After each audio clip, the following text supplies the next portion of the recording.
Здраво и добро дојдовте во уште едно видео, каде што ова видео ќе збориме за биоенергетика. Всушност ќе збориме за термодинамика.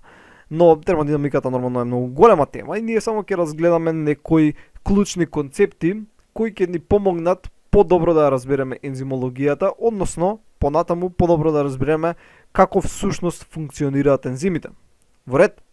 И да започнеме. Првично, што е систем? Систем е се што е цел на нашите обсервации. Значи, систем може да биде мониторов, собава, градот, државата, планетата, галаксијата, универзумот, дури и малите работи. Така, значи, електронот може да е систем, атомот, молекула, клетка, организам, така, се што ќе ви падне на памет, односно се што е цел на нашите обсервации е систем. Во ред? И сите физички системи имаат различен број физички карактеристики. Но, ние нема да влегуваме тоа, само ќе спомнеме дека системите главно можеме да ги поделиме на три типа. Имаме отворен систем, имаме затворен систем и имаме изолиран систем. Во отворен систем имаме размена на енергија, која ќе бележиме со Е, и материја помеѓу системот и околната средина. Во ред, кај затворен систем немаме размена на материја, но има размена на енергија. И кај изолиран систем нема размена ни на енергија, ни на материја. Во ред, изолиран систем во пракса не постои. Во ред, значи единствен изолиран систем кој би можеле да речеме дека е изолиран е универзумот. Иако не сме 100% сигурни, али ќе речеме дека универзумот е единствениот изолиран систем. Но изолираните системи теориски се прилично битни. Додека отворен и затворен систем постојат во природа. Ние, како живи организми, ние сме отворен систем. Имаме размена на материја со околната средина, исто така и на енергија. Во ред, и клетките се отворен систем, клетките разменуваат материи помеѓу други клетки, исто така разменуваат и енергија. Океј, значи, ние сме отворен систем, но постојат и други видови системи. Следен концепт кој ќе го разгледаме е внатрешна енергија на материјата. Односно, сите молекули, односно атоми, имаат внатрешна енергија. Додека сега ќе нацртам една молекула изградена од три атоми. Овие протоколоите нека бидат хемиски врски. Овие атоми, кои градат молекулата, постојано се движат. Они никогаш не запираат, освен при 0 келвини, што е невозможно да се постигне. Хемиските врски постојано се скратуваат и се издолжуваат. Исто така имаме ротации на ниво на единични хемиски врски. Електроните кои ги градат атомите постојано се движат околу јадрото. Значи електроните постојано се движат околу јадрото и плюс нели како дел од хемиската врска. Јадрото, нели кој е изградено од протони и неутрони. Ќе го зумираме на страна. Протоните и неутроните има енергија која ги држи заедно, бидејќи тие иначе би требало да се одбиваат, сите протони се позитивно наелектризирани, како воопшто стојат заедно. Ако зумираме внатре во протонот, ќе видиме дека тој е изграден од кваркови, каде што кварковите заедно се држат со помош на глуони. Океј? Е сега. И со помош на формулата од Алберт Ајнштајн, односно E е еднакво на mc на квадрат, што не е целата формула, можеме да увидиме дека материјата и енергијата се всушност две страни на истата паричка. Со помош на оваа формула можеме да пресметаме колку енергија се содржи во дадено парче материја. Да речеме дека имаш дадено парче материја кое има маса од 5 килограми, така, по брзината светлината на квадрат, тоа е c, добиваш колку енергија има во тоа парче материја. Ние најголем дел од енергијата во материјата не можеме да ја искористиме. Во ред, иако најголем дел од нејзе, исто така да спомнам, дека всушност се содржи внатре во глуоните, односно најголем дел од енергијата произлегува од глуоните. Значи овие жолтите овде што ги бележев, тука се наоѓа најголем дел од енергијата. Тоа значи дека најголем дел од масата на материјата произлегува од глуоните, додека многу мал процент произлегува од интеракцијата на материјата со Хигс филд, така Хигсовото поле, каде што нели го открија Хигсовиот бозон со помош на ЦЕРН со LHC, The Large Hadron Collider, не знам пред колку време беше кога го открија. И мислеа дека целата маса на материјата произлегува од тоа, но искочи дека само многу мал процент произлегува од интеракцијата со полето, додека најголем дел произлегува од глуоните. Но ред, сега веќе многу забегувам во физика. Ние при нормални услови не можеме да ја искористиме најголем дел од енергијата во материјата. Можеме да ја искористиме енергијата која произлегува од постојаното движење на атомите и молекулите, што е всушност температура. Што повеќе се движат, тоа е повисока температурата, и можеме да ја искористиме енергијата која произлегува од формирањето на хемиски врски. И оваа енергија од постојаното движење и хемиските врски, која можеме да искористиме, ја нарекуваме Гибсова слободна енергија, или на англиски Gibbs Free Energy. Нормално има многу покомплицирана дефиниција, ова е симплифицирано колку да биде во склоп на курсов по ензимологија. И ќе речеме дека Гибсовата слободна енергија е енергијата која можеме да ја искористиме за вршење на работа. Поточно не експанзиона работа, но не е тоа сега туку битно. Значи енергија која може да се искористи за вршење на работа. Сега секогаш кога имаме ослободување на енергија, таа ќе предизвика предвижување на атоми, односно молекули. Ако предвижувањето на атоми и молекули е организирано движење, во тој случај викаме дека се врши работа. Ако предвижувањето на атоми и молекули е неорганизирано, во тој случај викаме дека енергијата се губи како топлинско зрачење. Како топлина во околината. Значи, кога имаме ослободување, кога имаме ослободување на енергија, таа може да предизвика уредно движење на атомите, да речеме дека ќе нацртаме атоми кои ќе се придвижат сите уредно во една насока, или пак може да предизвика неуредно придвижување, така како имаме дека атоми, тие ќе се придвижат во најразлични насоки. Океј, значи ако се придвижат во најразлични насоки, во тој случај имаме губење на енергијата како топлина во околната средина, ако се придвижат организирано, имаме работа. Нормално дефинициите се нешто покомплексни од тоа, но сепак ние овдека симплифицираме. Сега мораме да имаме некои мерни единици во кои ќе го изразиме количеството енергија, и првично се користела мерната единица џули, поточно килоџули се користело, каде што килоџули се одредена мерна единица која има одредена дефиниција. Но, многу почесто во биологијата се користи калорија или пак многу често килокалорија. Каде што килокалорија се дефинира на следниот начин. Количество енергија кое е потребно за 1 литар вода да се загрее за 1 степен Целзиусов или пак 1 степен Келвин, не е битно. Значи, килокалорија е количество енергија потребно за литар вода да се загрее за 1 степен Целзиусов. Тоа е дефиницијата за килокалорија. А калорија, ако би го тргнале като, би било 1 милилитар да се загрее за 1 степен Целзиусов. Океј. Ајде сега да се надоврземе на како тоа енергијата е поврзана со хемиските врски. Сега ќе нацртам една молекула овде. Да речеме еден атом тука дека имаме, еден тука. Тука вака атом. Тука. Тука. И еден вака. Тука нека има еден атом. Тука. Во ред. Сега ќе бележиме една хемиска врска овде со портокалова боја. Во ред.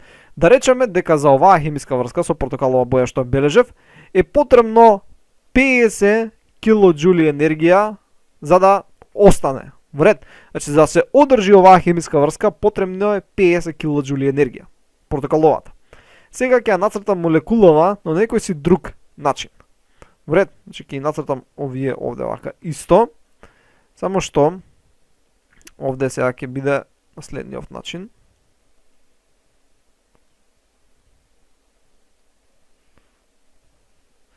Вред, и сега ќе ја бележам хемискава врска со сина боја. Океј, и ќе речеме дека за оваа хемиска врска потребно е околу 20 килоџули за да се одржи. Тоа значи дека оваа хемиска врска синава е по-стабилна. Океј, значи ова е стабилна, додека оваа портокаловата е по-нестабилна.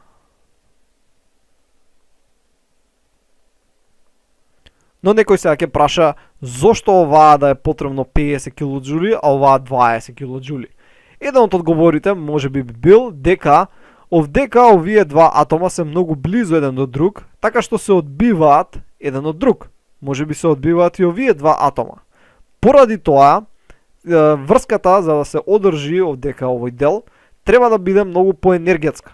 Океј, значи потребно е многу повеќе енергија со цел да се одржи таа хемиска врска, бидејќи атомиве овдека постојано се гураат на страна.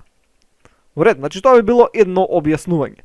Како и да е, горната врска е по-нестабилна, зашто е потребно повеќе енергија за да се одржи, долната хемиска врска е по-стабилна, зашто е потребно помалку енергија за да се одржи. Еден лесен начин да ова да си го запамтите е да го замислите следниот пример. Да речеме дека овде имаме една чаша, во ред, чашата има рачка и ќе речеме дека некоја си прилично тешка чаша. Ако ја држам чашата за овој овдека дел, што го маркирам со портокалова боја, ќе треба да употребам многу повеќе енергија за да не ми падне чашата. Во ред, и плюс ќе бидам понестабилен. Понестабилно ќе ја држам. Додека ако би ја држал за рачката, што е овој овдека дел, во тој случај ќе имам многу постабилен фат и ќе ми треба помалку енергија за да не ја пуштам чашата, бидејќи ја држам подцврсто, постабилно. Во ред?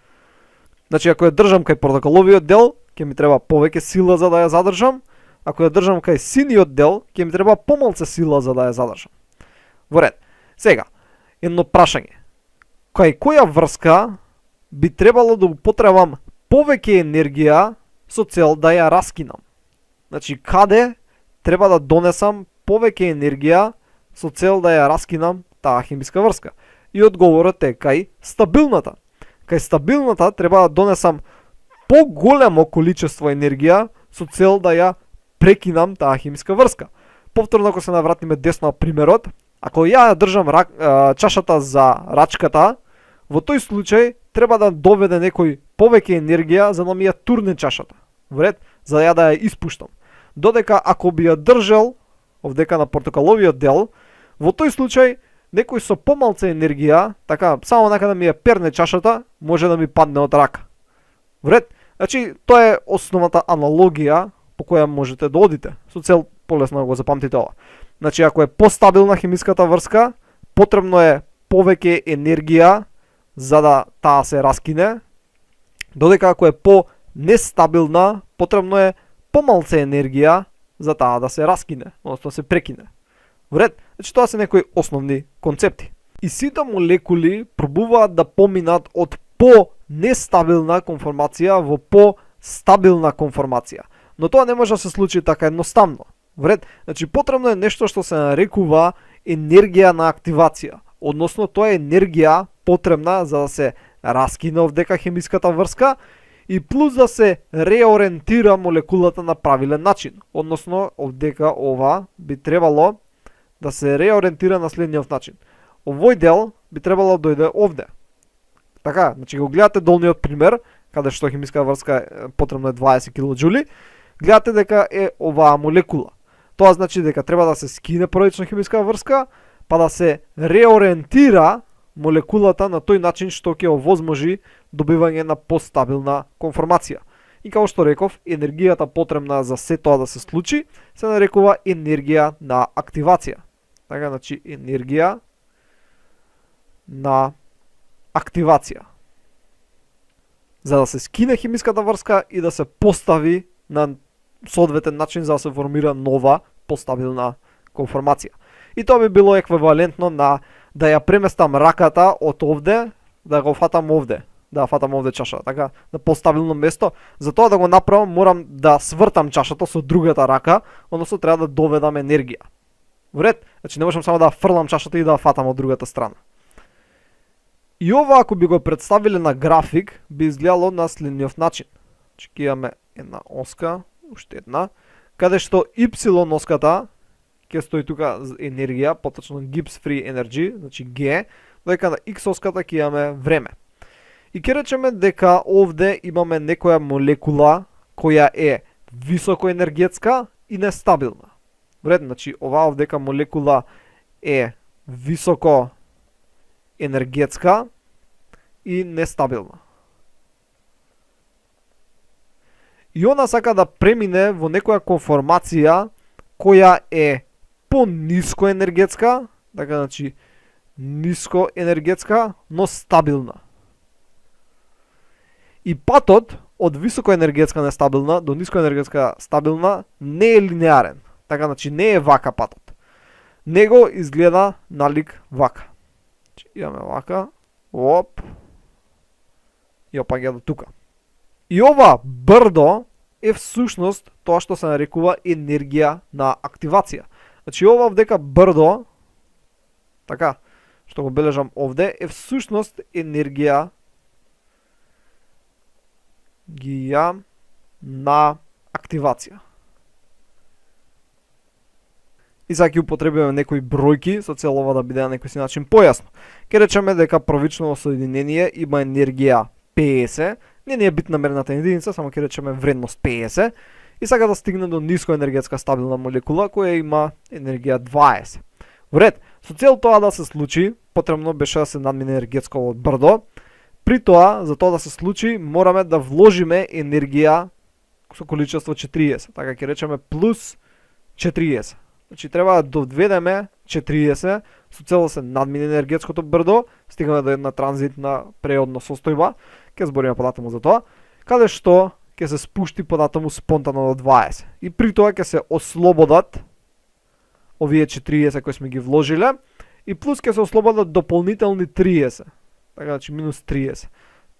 Бидејќи оваа овдека точка е 50, така? Значи од таа точка до 20 овдека има 30. Океј, затоа минус 30 се ослободува. И сега што добивме? Всушност искача дека сме ослободиле минус 30 енергија. Така, значи овдека вложивме плюс знак, значи вложуваме, доведуваме енергија, овдека има минус знак, тоа значи сме ослободиле.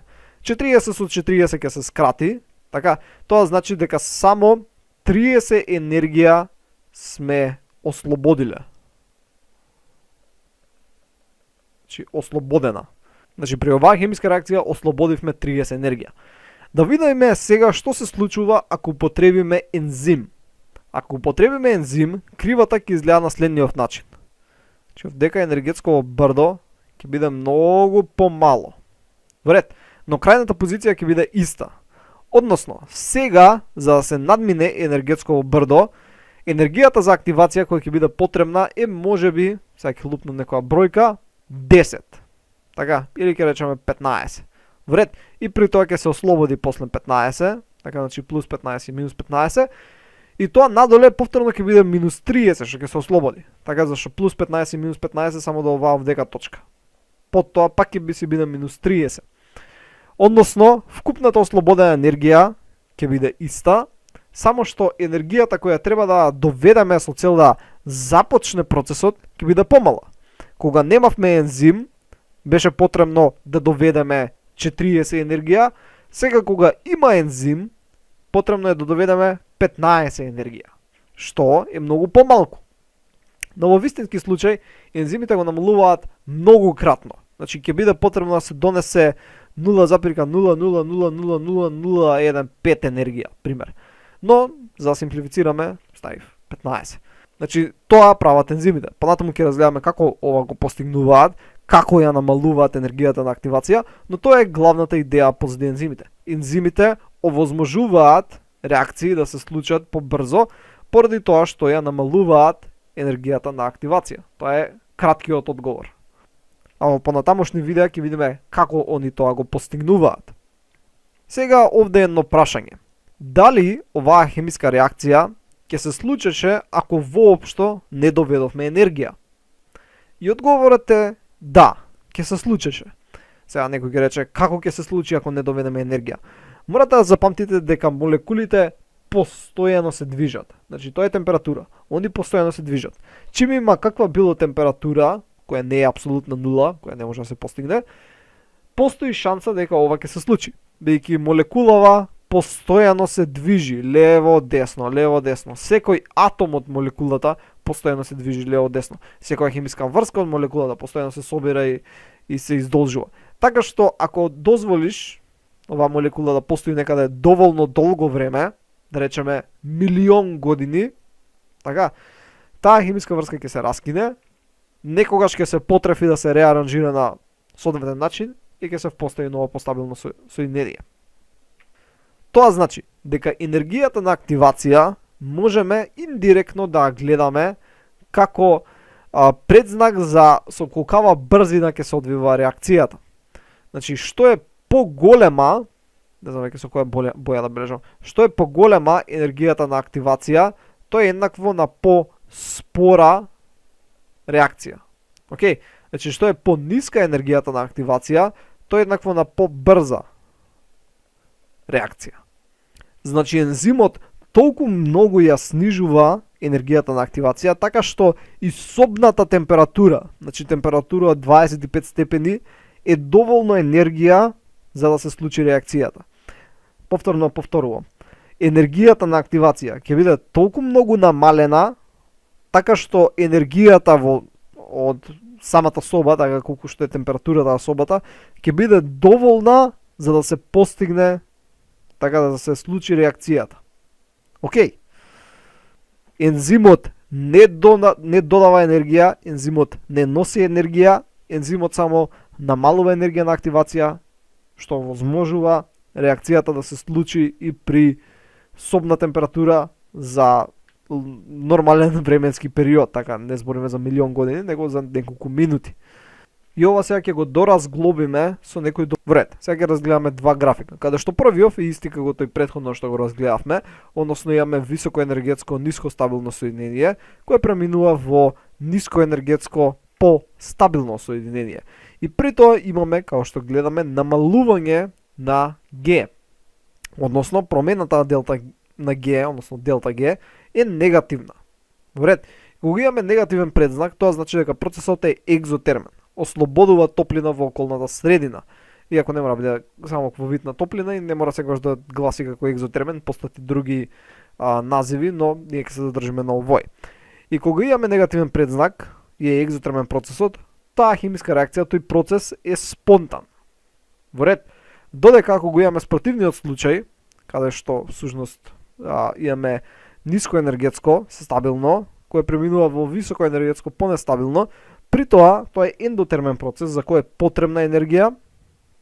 Така, значи не се ослободува, него се троши енергија, каде што не добиваме екстра енергија од процесот. И при тоа делта Г ќе биде позитивно. И овие се неспонтани реакции. Вред. Сега, претходно спомнав дека колку е поголемо енергијата на активација, толку е по-спор процесот. Вред. И, например, ќе речеме дека при волкаво ниво, така при волкава енергија на активација, кој ќе речеме дека е, не знам, 50, окей, потребно е 10.000 години за да се случи некоја хемиска реакција. Пример. Тоа значи дека ако ја намалиме, пример, енергијата на активација дојде на 25, така, например, вака да изгледа брдото, некако, во тој случај ќе бидат потребни 5000 години. Океј. Но, ако успееме да го намалиме многу, ова брдо, односно енергијата на активација, како што ензим би го намалил, и би дошло до 0,000000000, не знам, 5. Во тој случај, времето за кој ќе биде потребно за да се случи оваа реакција, ќе биде еднакво на 1, 2, 3, 4, 5, 6, 7, 8 и плюс 1, 9. Тоа значи дека ќе бидат потребни 0,0005, 0,001 години. Во ред, значи ќе бидат потребни толку години. Сега, нормално ензимите забрзуваат многу повеќе од ова што забележав, така, односно ја намалуваат енергијата на активација многу повеќе. Односно, реакцијата ќе може да се случи многу побрзо. Ензимите не можат да намалат енергијата на активација во наследниот начин. Значи не може вака да ја направат кривата. Едноставно брдото секогаш ќе постои, само што ќе биде многу помало. Во ред, и ензимите главно забрзуваат хемиски реакции кои се спонтани, односно кои се екзотермни. Но, дали тоа значи дека Химиските реакции кои се ендотермни, односно кои се неспонтани, не се катализирани од ензими. И некој ќе рече, па не се, бидејќи ензимот не додава енергија, ензимот само овозможува побрзо да се случи реакцијата која би се случила нормално. Но, постојат и ендотермни реакции кои можат да се одвиваат, односно бидат катализирани од страна на ензими, иако се неспонтани. Сега, како се одвива тоа? Бидејќи знаеме дека мораме да имаме негативно делта Г за да се случи реакцијата. И тоа се одвива преку сврзување, односно спрегнување на химиски реакции. И како се одвива тоа? Да речеме дека овде имаме одредена химиска реакција која се движи од X до Y. Така, и ќе речеме дека делта Г за таа химиска реакција е позитивна вредност, така, ќе речеме дека е плюс 50. Пример. Тоа значи дека има позитивна вредност, тоа е неспонтана реакција, ензимот нема да ја забрза. Но, ако оваа химиска реакција ја спрегнеме со друга реакција, например АТП, како преминува во АДП, во тој случај, делта Г на таа реакција, ќе речеме дека е еднакво на минус 100, така што сумата е еднаква, така значи делта Г е еднакво на минус 50. Ова има негативен предзнак, тоа значи дека оваа химиска реакција ќе се случи. Оваа химиска реакција ќе биде катализирана од страна на ензим. И ова е возможено преку спрегнување на химиската реакција со друга енергетски поволна реакција, како АТП преминува во АДП. Значи ова е спрегнување. Или пак се нарекува на англиски coupling. Океј, значи врзеш две реакции. И ова многу често се случува. Значи голем број од химиски реакции се исто така забрзани, односно овозможени од страна на ензим заедно со АТП, значи со посредство на АТП. Или некој друг трифосфат или дифосфат. Може биде ГТП, ТТП и така натаму.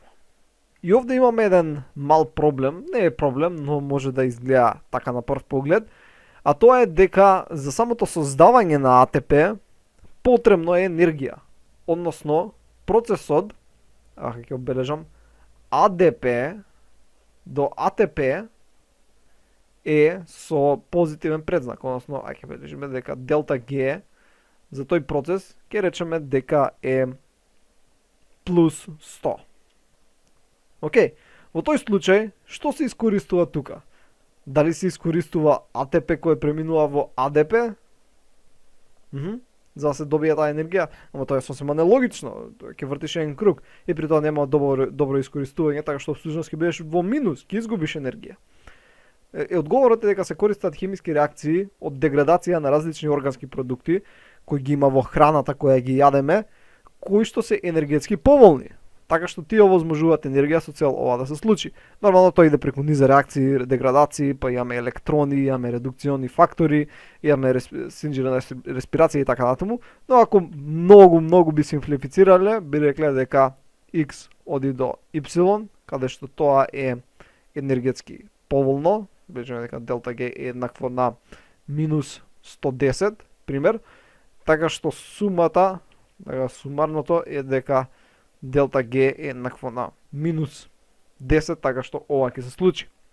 И ќе добиеме АТП и сега ова АТП ќе може да се искористи за некоја реакција која е неповолна. Океј, значи на тој принцип работи. Сепак ова е со многу упростување. Сега како за крај, само ќе спомнеме два од 4 закони на термодинамика. Значи, постојат нулти, прв, втори, трет закон на термодинамика. Нема ги разгледуваме во некој детал, имам видео во химија каде што идам во нешто повеќе детали, само ќе спомнеме колку да имате општа представа. Првиот закон на термодинамика е дека енергијата не може да биде создадена ниту уништена во изолиран систем. Ова се реферира на универзумот, дека енергијата во универзумот е секогаш константна, колку што знаеме. Така што при некој хемиски процес ако добиете или не знам изгубите енергија на некој начин, имате некаква грешка, не може тоа да се случи. И втор закон на термодинамика е дека ентропијата во затворен систем, односно изолиран систем, секогаш се зголемува, односно ентропијата во универзумот секогаш се зголемува и може да направам објаснување зошто е тоа така. и зошто тоа значи дека ќе дојде време кога ќе не може никакво искористување на енергија да имаме универзумот, каде што ќе имаме на иста температура на секаде во целиот универзум. Но тоа не засега толку сега во курсов по ензимологија, така што тоа беше се за ова видео, се надам дека научивте нешто ново и ќе се видиме во наредното видео. Довидување!